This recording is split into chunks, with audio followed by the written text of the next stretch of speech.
The state of Wyoming is having a real traditional winter this year, much of it under deeper than normal snow, along with much colder temperatures. Wildlife managers from regions around the state are warning of the potential for harsher than usual winter mortality of mule deer and some pronghorn, which may affect hunt seasons for this fall. The conditions have also pushed elk into haystacks and livestock feedlines in some parts of the state, and because of the increase in damages and the risk of co-mingling with livestock, the Wyoming Game and Fish has initiated emergency elk feeding in several locations of western Wyoming.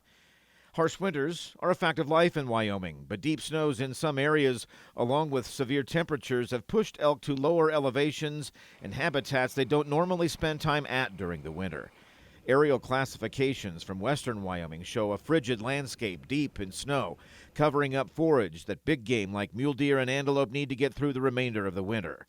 Mule deer are not being considered for emergency feeding due to their inability to digest hay, and because deer feeding efforts in other states have shown that feeding isn't effective at reducing mortality.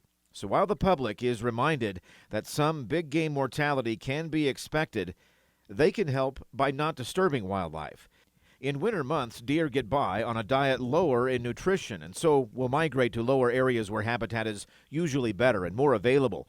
That can put them into conflicts with people.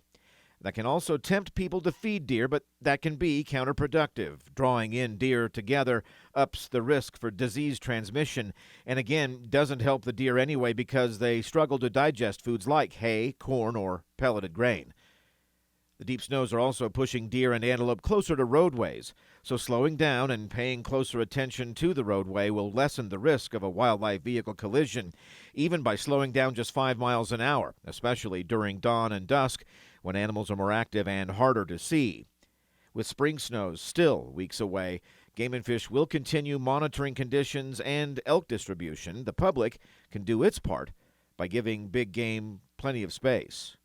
This is Ray Hageman with the Wyoming Game and Fish Department.